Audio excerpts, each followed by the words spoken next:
दूसरा अध्याय। देवताओं के तेज से देवी का प्रादुर्भाव और महिषासुर की सेना का वध। विनियोग।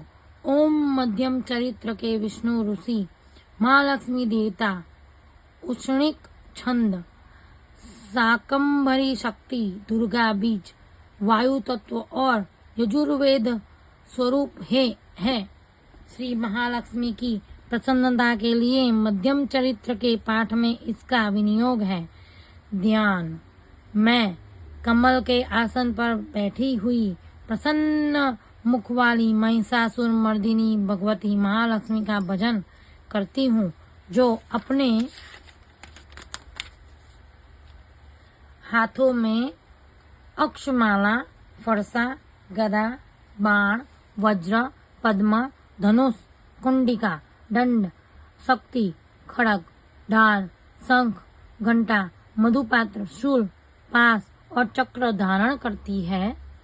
ऋषि कहते हैं, पूर्व काल में देवताओं और असुरों में पूरे 100 वर्षों तक घोर संग्राम हुआ था।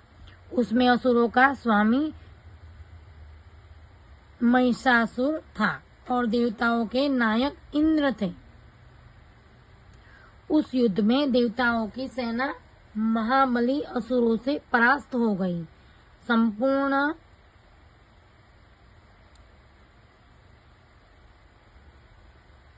देवताओं को जीतकर महिषासुर इंद्र बन बैठा।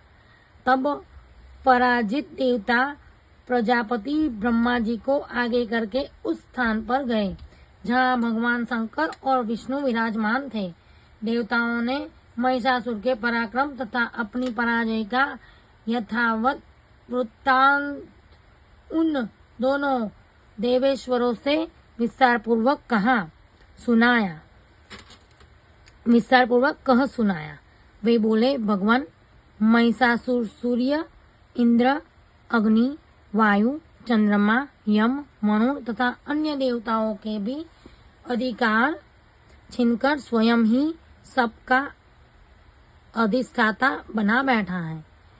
उस दुरात्मा महिष ने समस्त देवताओं को स्वर्ग से निकाल दिया है। अब वे मनुष्यों की भांति पृथ्वी पर विचरते हैं। दैत्यों की यह सारी करतूत हमने आप लोगों से कह सुनाई। अब हम आपकी ही शरण में आए हैं।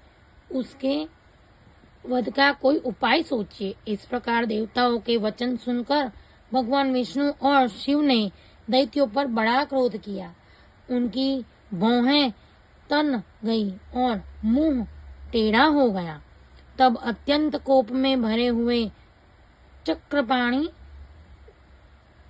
श्री विष्णु के मुख से एक महान तेज प्रकट हुआ। इसी प्रकार ब्रह्मा, शंकर तथा इंद्र आदि अन्य देवताओं के शरीर से भी बड़ा भारी तेज निकला। वह सब मिलकर एक हो गया। महान तेज का वह पुंज जाज्वल्यमान पर्वत सा जान पड़ा।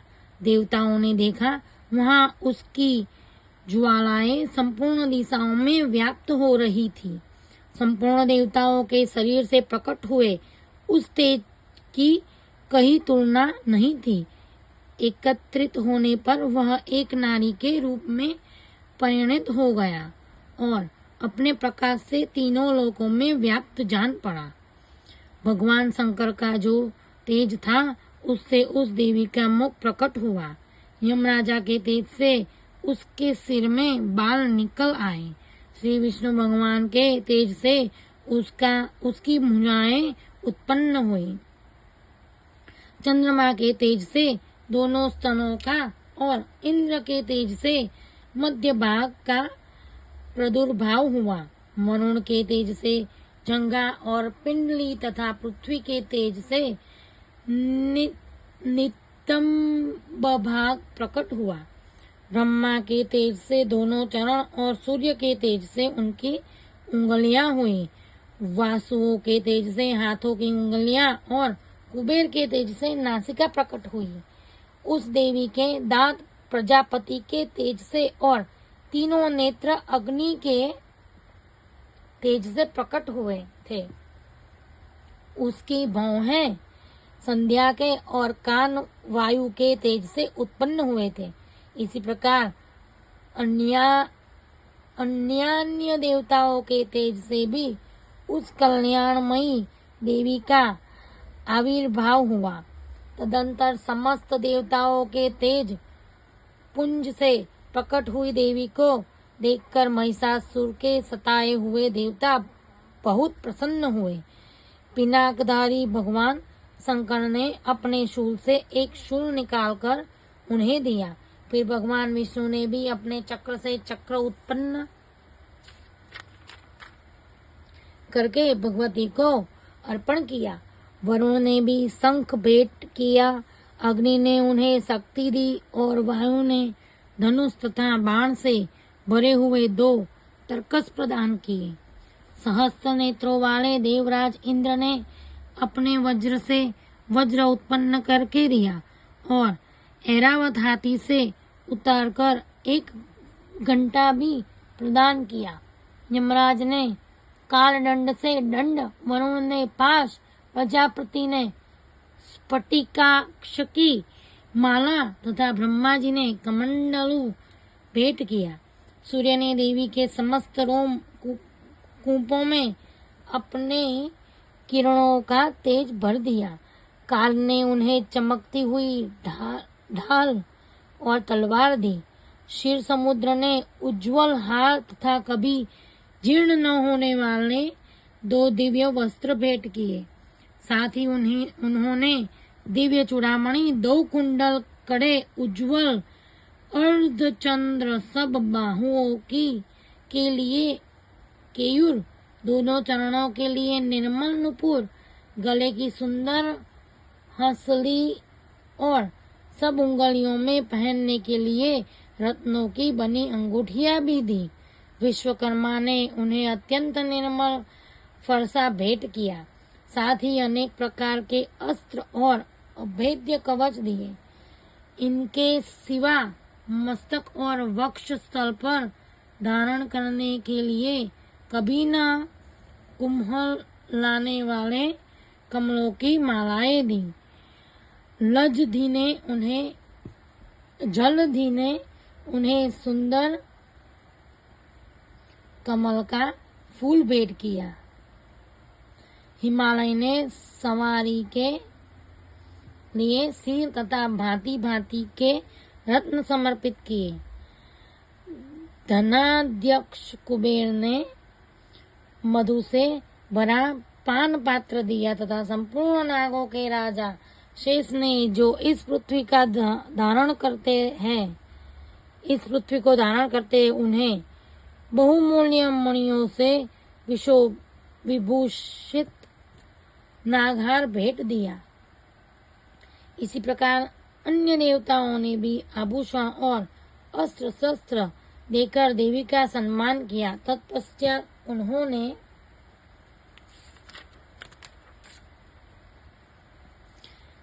बारंबार अट्टहास पूर्वक उच्च स्वर से गर्जना की। उनके भयंकर नाद से संपूर्ण आकाश गूंज उठा। देवी का वह अत्यंत उच्च स्वर से किया हुआ सिंहनाद कहीं समा न सका। आकाश उसके सामने लघु प्रतीत होने लगा। उससे बड़े जोर की प्रतिध्वनि हुई, जिससे संपूर्ण विश्व में हलचल मच गई और समुद्र कांप उठे, पृथ्वी डोलने लगी और समस्त पर्वत हिलने लगे। उस समय देवताओं ने अत्यंत प्रसन्नता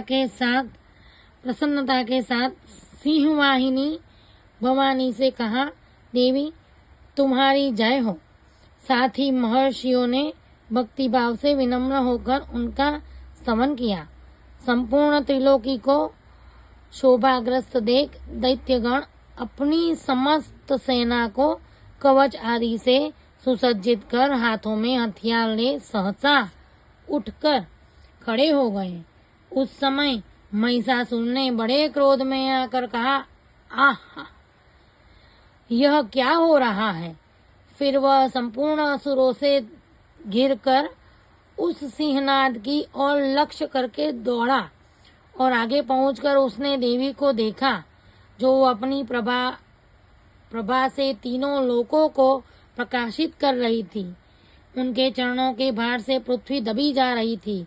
माथे के मुकुट से आकाश में रेखा सी खींच रही थी तथा वे अपने धनुष की टंकार से सातों पातालों को शुद्ध किए देती थी।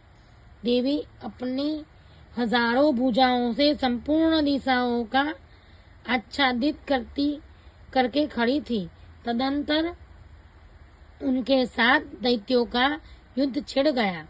नाना प्रकार के अस्त्र शस्त्रों के प्रहार से संपूर्ण दिशाएं उद्वासित होने लगी। चिक्षुर नामक महान असुर महिषासुर का सेना नायक था। वह देवी के साथ युद्ध करने लगा। अन्य दैत्यों की चतुरंगिनी सेना साथ लेकर चामर भी लड़ने लगा।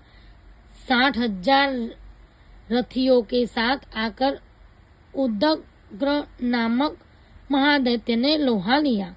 1 करोड़ रथियों को साथ लेकर महाहनु नामक दैत्य युद्ध करने लगा, जिसके रोए तलवार के समान तीखे थे।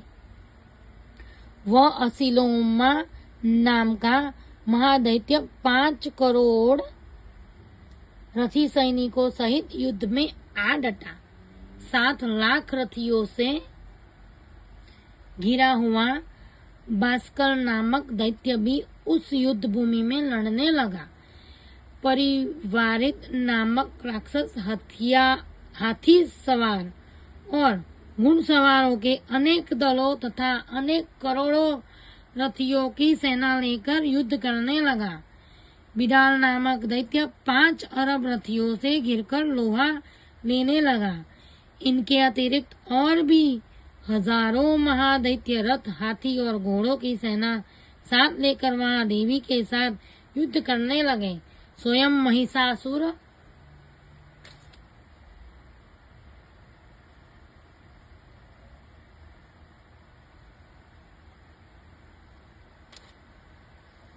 उस रणभूमि में कोटि कोटि सहस्त्र रथ, हाथी और घोड़ों की सेना से घिरा हुआ खड़ा था। वे दैत्य देवी के साथ तोमर, बिंदीपाव, शक्ति, मुसल, खड़ग, परशु और पट्टिश आदि अस्त्र शस्त्रों का प्रहार करते हुए युद्ध कर रहे थे। कुछ दैत्यों ने उन पर शक्ति का प्रहार किया, कुछ लोगों ने पांस फेंके तथा कुछ दूसरे दैत्यों ने खड़ग प्रहार करके देवी को मार डालने का उद्योग किया। देवी ने भी क्रोध में भरकर खेल खेल में ही अपने अस्त्र शस्त्रों की वर्षा करके दैत्यों के वे समस्त अस्त्र शस्त्र काट डाले। उनके मुख पर परिश्रम या थकावट का रंच मात्र भी चिन्ह नहीं था। देवता और ऋषि उनकी स्तुति करते थे और वे भगवती परमेश्वरी दैत्यों के शरीरों पर अस्त्र शस्त्रों की वर्षा करती रही। देवी का वाहन सिंह भी क्रोध में भरकर गर्दन के बालों को हिलाता हुआ असुरों की सेना में इस प्रकार विचरने लगा, मानो वनों में दावानल फैल रहा हो। रणभूमि में दैत्यों के साथ युद्ध करती हुई अंबिका देवी ने जितने निःश्वास छोड़े वे सभी तत्काल सैकड़ों हजारों गणों के रूप में प्रकट हो गए और परशु, बिंदीपाल, खड़ग तथा पट्टिश आदि अस्त्रों द्वारा असुरों का सामना करने लगे। देवी की शक्ति से बढ़े हुए वे गण असुरों का नाश करते हुए नगाड़ा और शंख आदि बाजे बजाने लगे। उस संग्राम महोत्सव में कितने ही गण मृदंग बजा रहे थे। तदंतर देवी ने त्रिशूल से, गदा से, शक्ति की वर्षा से और खड़ग आदि से सैकड़ों महादैत्यों का संहार कर डाला। कितनों को घंटे के भयंकर नाद से मूर्छित करके मार गिराया। बहुतेरे दैत्यों को पास से बांधकर धरती पर घसीटा। कितने ही दैत्य उनकी तीखी तलवार की मार से दो दो टुकड़े हो गए। कितने ही गदा की चोट से घायल हो धरती पर सो गए। कितने ही मुसल की मार से अत्यंत आहत होकर रक्त वमन करने लगे। कुछ दैत्य सूल से छाती फट जाने के कारण पृथ्वी पर ढेर हो गए। उस रणांगण में बाण समूहों की वृष्टि से कितने ही असुरों की कमर टूट गई। बाज की तरह झपटने वाले देव पीड़ की दैत्यगण अपने प्राणों से हाथ धोने लगे। किन्हीं की बाहें छिन्न भिन्न हो गई। कितनों की गर्दनें कट गई। कितने ही दैत्यों के मस्तक कट कट कर गिरने लगे। कुछ लोगों के शरीर मध्य भाग में ही विदीर्ण हो गए। कितने ही महादैत्य जांघें कट जाने से पृथ्वी पर गिर पड़े। कितनों को ही देवी ने एक बाह, एक पैर और एक नेत्र वाले करके दो टुकड़ों में चीर डाला। कितने ही दैत्य मस्तक कट जाने पर भी गिरकर फिर उठ जाते और केवल धड़के ही रूप में अच्छे अच्छे हथियार हाथ में ले देवी के साथ युद्ध करने लगते थे। दूसरे कबंध युद्ध के बाजों की लय पर नाचते थे। कितने ही बिना सिर के दड़ हाथों में खड़ग शक्ति और रिश्ती लिए दौड़ते थे तथा दूसरे दूसरे महादैत्य ठहरो ठहरो यह कहते हुए देवी को युद्ध के लिए ललकारते थे। जहाँ वह घोर संग्राम हुआ था वहाँ की धरती देवी के गिराए हुए रथ, हाथी, घोड़े और असुरों की लाशों से ऐसी पट गई थी कि वहाँ चलना फिरना संभव हो गया था। दैत्यों को सेना में हाथी, घोड़े और असुरों के शरीरों से इतनी अधिक मात्रा में रक्तपात हुआ था कि थोड़ी ही देर में वहाँ खून की बड़ी बड़ी नदियां बहने लगी। जगदम्बा ने असुरों की विशाल सेना को क्षण भर में नष्ट कर दिया। ठीक उसी तरह जैसे तृण और कांट के भारी ढेर को आग कुछ भी क्षण में भस्म कर देती है और वह सिंह भी गर्दन के बालों को हिला हिला कर जोर जोर से गर्जना करता हुआ दैत्यों के शरीर में मानो उनके प्राण चुने लेता था। दैत्यों के शरीरों से मानो उनके प्राण चुने लेता था। महादेवी के गणों ने भी उन महादैत्यों के साथ ऐसा युद्ध किया जिससे आकाश में खड़े हुए देवतागण उन पर बहुत संतुष्ट हुए और फूल बरसाने लगे। इसी प्रकार श्री मार्कंडेय पुराण में सामौनिक मनवंतर की कथा के अंतर्गत देवी महात्म्य महिषासुर को सेना का वध नामक दूसरा अध्याय पूरा हुआ।